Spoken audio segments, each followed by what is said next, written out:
En la graduación de mi hermana, mi madre brindó delante de todos diciendo que yo era el fracaso de la familia. Me fui llorando, humillada. Pero días después, cuando vio una foto mía sonriendo en París, empezó a llamar desesperadamente. Desde la partida de mi padre, lo que quedó de nuestra familia fue solo una actuación mal ensayada. Nada conectaba a nadie, y, si alguna vez conectó, fue entre ellos. Yo siempre fui la parte cortada de la fotografía. A los ojos de mi madre, Mercedes, yo era solo la obligación que aún necesitaba mencionar cuando alguien preguntaba si las hijas estaban bien. En cuanto terminé el curso técnico, me fui de casa. Conseguí un apartamento pequeño, sin lujos, pero mío. Me sorprendí cuando la dueña aceptó dividir el depósito. Dijo que veía en mis ojos de quien va tras lo que quiere. Nunca supe exactamente qué quiso decir, pero tal vez fue la primera vez en años que escuché algo parecido al respeto. En la nueva rutina, me las arreglaba sola. Trabajar todo el día en una tienda de telas y estudiar por la noche consumía cada parte de mí, pero de algún modo, lo lograba. Lavaba mi propia ropa, cocinaba, pagaba las cuentas al límite y aún encontraba tiempo para revisar portafolios y enviar currículums. Casi nadie lo sabía. En casa, yo era solo la hermana mayor que no resultó. Mientras tanto, Marina brillaba. Y no de forma discreta. Era la hija perfecta. Universitaria, conversadora, popular. Sabía cautivar cualquier ambiente y tenía esa sonrisa que la gente insiste en creer sincera. Hasta donde sé, mi madre nunca corrigió una palabra de lo que decía. Conmigo, cada frase era motivo de crítica. Todo el tiempo. Cuando vivía con ellas, la sensación era de estar siempre en deuda. El correo llegó una mañana cualquiera, cuando aún usaba un celular con la pantalla rota. Venía directo de Francia. Pensé que era spam. Lo leí, lo releí, lo cerré y lo abrí de nuevo. Pero ahí estaba, una propuesta oficial de trabajo en París. Una empresa de moda prestigiosa, de esas que seguía en redes sociales, soñando, sin creer que alguien como yo tuviera una oportunidad. Pero era real. Seleccionaron mi portafolio, elogiaron mi versatilidad y estaban dispuestos a costear mi mudanza. Me senté en la cama y me quedé mirando a la nada por unos minutos. Recordé cuando cosí mi primer abrigo, a escondidas, porque la moda no tiene futuro, según mi madre. También recordé cuánto escuché que debía pensar en empleos más estables, más prácticos, como si el talento fuera un capricho. Ahora, alguien allá afuera veía valor en lo que hacía. Y ese alguien tenía poder de decisión. En los días siguientes, el entusiasmo se convirtió en plan. Empecé a organizar mi mudanza con cuidado, sin hacer ruido. Era una oportunidad seria. Pero, en el fondo, aún había un deseo tonto, el de compartir aquello. De ver, por una vez en la vida, la mirada de mi madre suavizarse. De oír un lo lograste. Aunque fuera falso. Aunque fuera por un segundo. Decidí preparar algo discreto en el apartamento. Una pequeña celebración, solo entre nosotras tres. Mesa simple, algunas cosas que compré en el mercado y un espumante barato que guardé para ocasiones especiales. Quería hacer algo que no pareciera imposición. Algo honesto. Íntimo. Un gesto de alguien que, a pesar de todo, aún quería ser vista. Pero no lo conté todavía. Esperé. Quería el momento adecuado. 2 días después, mi celular vibró con un mensaje corto de mi madre: la ceremonia de Marina es mañana a las 19 horas, en el Salón de Cristal. Sería bueno que vinieras. No era una invitación. Era un aviso. Un deberías ir disfrazado de cortesía. Pensé en ignorarlo. Parte de mí sabía lo que me esperaba: miradas que atraviesan, sonrisas solo para Marina, conversaciones que me dejan fuera. Pero otra parte, la más ingenua, tal vez, aún esperaba ser notada. Ser incluida. Era como si algo en mí siempre necesitara una última oportunidad. Aunque fuera la 10ª. Al día siguiente, me puse un conjunto oscuro y sencillo. Nada que llamara la atención, pero lo bastante decente para no ser criticada. El salón era sofisticado. Alfombra roja, camareros con bandejas de plata, arreglos florales en las mesas y gente demasiado arreglada comentando sobre carreras brillantes que apenas comenzaban. Marina llevaba un vestido ajustado, azul petróleo, de esos que gritan: mírenme. Y todos miraban. Ella brillaba. Sabía saludar, sabía reír en el momento justo, decir frases hechas como si fueran espontáneas. Mi madre caminaba 2 pasos detrás, sonriendo como quien observa su obra maestra en exhibición. Cuando me acerqué, Marina me lanzó un beso al aire. No vino a abrazarme. Ni preguntó nada. Solo comentó: vaya, pensé que no te atreverías a venir. Sonreí por educación. Evité responder. Y ahí ya lo entendí, yo era el error de la fotografía. La pieza que no encajaba. Pasé la mayor parte del tiempo fingiendo interés en los discursos, en los brindis ajenos, en los planes de intercambio de gente que aún vive con los padres y nunca ha lavado su propia ropa. Me senté en una de las mesas más alejadas, donde se quedan los parientes mayores que nadie sabe de dónde salieron. Tomé una copa de vino, sin ganas. Una pareja comentó que Marina era un orgullo de la nueva generación, y mi madre asintió con un orgullo mudo, como quien confirma la genética. Hasta que llegó el brindis final. Todos se acercaron al centro del salón, donde había un micrófono y una pequeña plataforma.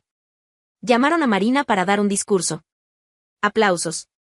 Sonrisas. Flashes. Habló con ligereza, arrancando risas forzadas y elogios exagerados. Al final, entregaron el micrófono a mi madre. Agradeció, elogió a la hija menor, habló del esfuerzo, de la dedicación, de la garra. Usó palabras que nunca había asociado conmigo. Y entonces, como si fuera un chiste, completó, bueno, una familia no se compone solo de aciertos. También tenemos nuestros tropiezos. Quien conoce a Ana sabe. Ella siempre fue la más complicada. Rieron. Pero está bien. Cada uno brilla a su manera. Algunos más, otros, menos. El salón no se quedó en silencio. Siguieron sonriendo, como si fuera algo inofensivo. Como si humillar a alguien en público fuera parte del guión de una noche especial. Me quedé allí, inmóvil. No pude tragar el vino. Mi hermana ni siquiera me miró. No había sorpresa en su rostro, solo esa satisfacción sutil de quien presencia la caída de alguien que no considera una amenaza. Pensé en responder. Tomar el micrófono. Contar sobre París, sobre el trabajo, sobre todo lo que logré sola. Soltar la noticia como quien lanza una carta final. Pero no pude. Había un nudo en la garganta que no se desataba con orgullo. Solo con verdad. Me levanté y me fui de allí llorando. Hasta llegar a casa. Entré, me quité los zapatos y me senté en el suelo de la cocina y lloré de nuevo. La mañana siguiente a la graduación, desperté con la cara hinchada y la cabeza vacía. Pasé un tiempo mirando el techo como si fuera a darme alguna respuesta. Y fue ahí, en medio de ese silencio apagado, que decidí, se acabó. Ya no había argumento, ni intento, ni espacio para dudas. Pasé los días siguientes empacando mi vida en silencio. Vendí lo que pude, doné el resto. Solo se lo comenté a la dueña del departamento, que se emocionó. Me tomó la mano con fuerza y dijo, ve y no mires atrás. Quien te trata como opción, no merece explicación. No me despedí de mi madre, ni de Marina. No mandé mensajes, no dejé notas. Me fui en un vuelo sencillo, con 2 maletas y un frío que no venía solo del clima. Pero también había una ligereza nueva, extraña, como si la ausencia de ellas dejara espacio para mí. París era todo lo que no tenía en Oviedo, movimiento, pluralidad, anonimato. Nadie allí me conocía. Nadie esperaba nada. En la empresa de moda, me recibieron con formalidad y profesionalismo. No preguntaron sobre mi vida personal. Solo miraron mi trabajo y dijeron, es bueno. Poco a poco, fui encontrando mi ritmo. La pasantía se convirtió en contrato. Mis ideas empezaron a ser escuchadas. Tenía voz. Y esta vez, no necesitaba gritar para ser oída. Fue en una sesión de fotos que conocí a Miguel. Catalán, fotógrafo, mirada atenta, voz serena. Tenía ese tipo de sensibilidad que no necesita esforzarse para ser notada. Me ofreció café, comentó una canción que sonaba de fondo en el estudio, y en medio de la conversación, preguntó, ¿siempre miras al suelo cuando hablas, o solo hoy? Sonreí. No por coquetería, sino porque, por primera vez, alguien me estaba escuchando de verdad. Empezamos a salir. Poco a poco, sin promesas, sin prisa. Con él, no necesité explicar mis silencios. Miguel entendía los vacíos. Y me respetaba dentro de ellos. Una tarde, paseábamos cerca de la Torre Eiffel. Sacó el celular, nos fotografió riendo, sin posar, y publicó la imagen. No con una leyenda cursi, ni declaraciones forzadas. Solo escribió con ella, y un emoji de felicidad. La foto se difundió. Una prima comentó, una conocida compartió. En menos de 2 días, empezaron a llegar mensajes de mi madre. 3, luego 4. Al principio, breves, ¿estás en París? ¿Con ese chico? Después, más elaborados, podrías haber avisado. Pareces feliz. Me sorprende. Pensé en ignorar. Pero respiré hondo y respondí, educada, estoy bien. Trabajo en una buena empresa, hice amigos y encontré a alguien especial. Preferí irme en silencio, ya que durante años intenté hablar y nadie me escuchó. Tardó en contestar. Cuando lo hizo, fue diferente, tal vez fui demasiado dura. Tal vez. El fin de año se acercaba con la elegancia típica de París, vitrinas iluminadas, cafés con fila en la puerta, calles llenas de gente cargando regalos. Pasaba los días cerrando entregas de la colección de invierno y las noches entre risas, vino barato y series con Miguel. La vida era sencilla, pero era mía. Y por primera vez, no sentía que me faltara nada. Fue en una tarde fría, entre una reunión y otra, que llegó el mensaje. Te esperamos en Navidad. Mamá pidió que te avisara. El remitente era Marina. Sin añoranza, sin afecto, solo una orden disfrazada de invitación. Miré ese mensaje por largos minutos. La primera reacción fue borrarlo. La segunda, ignorarlo. Pero no hice ninguna de las dos. Le mostré el mensaje a Miguel, que lo leyó en silencio y luego dijo, con calma, tal vez es hora de cerrar ese capítulo. A veces, uno necesita enfrentar el pasado de frente para poder enterrarlo de una vez. Me resistí. Intenté argumentar. Pero en el fondo, tenía razón. Parte de mí aún cargaba ese peso, y tal vez verlo de cerca me ayudara a dejarlo ahí. Decidí ir. No como quien vuelve pidiendo un lugar, sino como quien visita ruinas antes de reconstruir. Llegué a Oviedo 3 días antes de Navidad. El taxi se detuvo frente a la misma casa donde crecí, y por un segundo, todo pareció congelado en el tiempo. La pintura más desgastada, la entrada más vacía, pero la sensación era la misma, estar entrando a un lugar donde no soy bienvenida. Mi madre abrió la puerta. Estaba maquillada, demasiado arreglada. Me dio la mano como quien saluda a una vecina. Me alegra que hayas venido. Miguel, bienvenido. Miguel sonrió, amable. Intentó romper el hielo, pero el ambiente era impermeable. Marina apareció en la escalera, con un vestido demasiado ajustado para un almuerzo familiar. Bajó como si desfilara, y al ver a Miguel, sus ojos brillaron. Así que este es el famoso Miguel. ¡Qué sorpresa! Mucho más encantador de lo que imaginaba. Lo dijo con ese tono que no es elogio, es provocación disfrazada. Miguel rió, incómodo. Yo solo observé. No iba a darle escenario. Pero el juego empezó ahí. En los días siguientes, Marina flotaba por la casa, siempre presente, siempre opinando. Mostraba fotos de sus viajes, preguntaba sobre la infancia de Miguel, forzaba contacto físico con excusas tontas. ¿Y mi madre? Observaba todo sin decir una palabra. Su silencio era aprobación. Miguel, claro, se daba cuenta. Pero trataba de mantenerse respetuoso. Hasta que Marina apareció una mañana con un suéter de cuello alto, claramente elegido para impresionar. Ese color resalta tus ojos, ¿sabías, Miguel? Él desvió la mirada y respondió con educación, no me fijé. Me gusta más ver colores en las personas, no en la ropa. Fue la primera vez que ella retrocedió. Pero no se rindió. En la víspera de Navidad, después de la cena, subí a mi antiguo cuarto, que ahora funcionaba como trastero. Quería unos minutos de silencio. Cuando bajé, encontré a Marina y a mi madre en la cocina, riendo en voz baja. Estaban mirando el perfil de Miguel en el celular. Imagina si se da cuenta de que tú eres la más interesante de la familia, ella siempre fue, demasiado básica, no sé cómo aún no se cansó de ella. No sabían que yo estaba ahí. No oyeron mis pasos. Pero escuché cada palabra. Qué bonito escuchar lo que piensan cuando creen que nadie oye, dije. Bajo. Firme. Mi madre ni siquiera levantó la vista. Marina arqueó las cejas con una sonrisa perezosa. Ana, siempre tan dramática. Solo estábamos bromeando. No, Marina. Estabas burlándote. De mí. De mi relación. Como siempre lo has hecho. Como si no te bastara con que mamá aplauda cada paso tuyo, aún necesitas pisotear los míos. Soltó una risa seca. Ay, Ana, siempre haciendo ese papel. La eterna víctima. Ya cansa. ¿Y tú qué? ¿La eterna vitrina? Vives girando para que otros vean lo que nunca tuviste de verdad, contenido. Marina dejó la copa con cuidado, se acercó un paso. El tono cambió. Se volvió frío, cortante. ¿Y qué si estoy intentando quitarte a tu noviecito? ¿Estás enojada? El mundo se quedó mudo por un segundo. No fue lo que dijo. Fue la forma en que lo dijo. Esa arrogancia casual, esa seguridad de quien sabe que siempre será defendida. Mi madre, finalmente, habló. Ana, no hagas un escándalo. Siempre que vuelves, estropeas el ambiente. Parece que estás celosa. No lo pensé. Arrojé lo que estaba comiendo, un plato de ensalada que ni siquiera quería, directo a la blusa blanca de Marina. Su copa cayó y se rompió.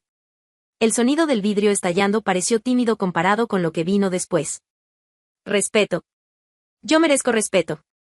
Por lo que aguanté, por lo que callé. Ustedes dos pasaron años tratándome como un error. Como una carga. Yo construí mi vida sola, mientras ustedes me minimizaban por deporte.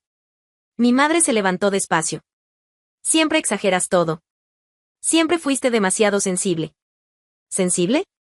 No. Fui silenciada, humillada, ignorada. Todo lo que hice fue despreciado por ustedes.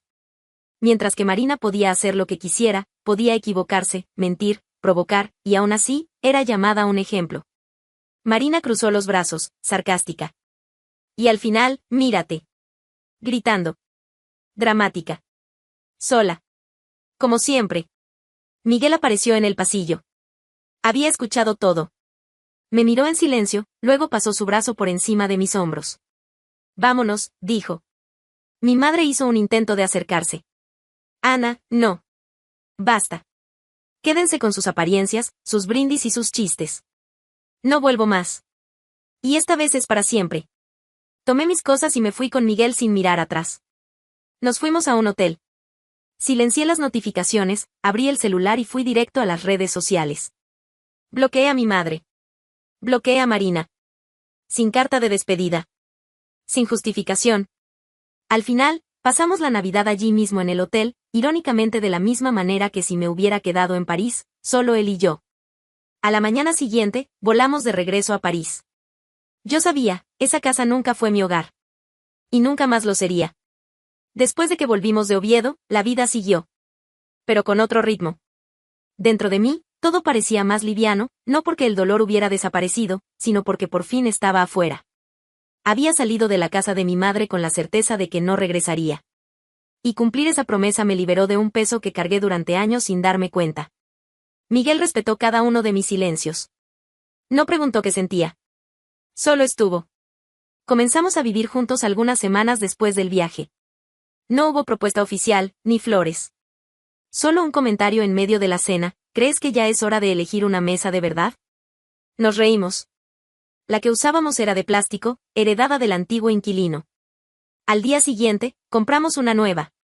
Y desde ahí, todo empezó a tomar forma: nuestra casa, nuestros horarios, nuestros domingos. Aún recibía algunos mensajes de mi madre. Algunos más formales, otros intentando parecer casuales. Pero todos sin alma. Marina creó 2 perfiles falsos en las redes, me observaba, le daba me gusta a fotos, a veces enviaba emojis como si fuéramos amigas de la infancia. Nada fue respondido. Nada fue reabierto. Lo que se rompió, quedó así. Con el tiempo, mi trabajo floreció. La empresa empezó a darme espacio creativo, a confiar en mí, a escuchar mis propuestas. Ver mi nombre en borradores de campañas fue más reconfortante que cualquier elogio que esperé de mi madre. Una de esas mañanas, mientras Miguel preparaba el café y yo revisaba muestras de tela en la sala, me miró con la naturalidad de quien comenta el clima: ¿y si nos casamos? Giré el rostro, sorprendida. No por la propuesta, sino por el tono. Sin nervios, sin preparación. ¿Me estás pidiendo matrimonio así? No. Estoy proponiendo que formalicemos lo que ya vivimos. Sonreí. Eso me tocó más que cualquier ceremonia grandiosa. Él no estaba rescatándome de nada. Estaba acompañándome a donde yo ya había llegado por mí misma. Elegimos una fecha sin prisa, un lugar discreto y un grupo pequeño. Nada de lista de parientes. Solo los pocos que realmente nos vieron crecer, aunque fuera en poco tiempo. La boda fue en un claro del parque des Buttes de Chaumont. El sonido era de viento y hojas. Las sillas eran simples. Las promesas, sinceras. Miguel vestía azul marino. Yo usé un vestido ligero que mandé hacer con retazos, a propósito. Quise vestirme con pedazos de lo que construí. En las manos, un ramo de flores secas. Ninguna combinaba entre sí. Y quizás por eso, tenía sentido. Cuando tomó mis manos y dijo, con la mirada baja y voz firme: no te prometo un cuento de hadas. Prometo escucharte, incluso cuando no quieras hablar. Prometo no hacerte sentir menos, ni siquiera en mis peores días. No pude responder en el momento. No con palabras. Solo con lágrimas. No lloré por tristeza. Lloré por reconocimiento. Por todo lo que no me dieron, y que ahora, ahí, existía. Después del sí, brindamos con vino tinto servido en vasos de vidrio comunes. Los invitados bailaron torpemente, rieron fuerte, y nadie pidió permiso para ser quien era.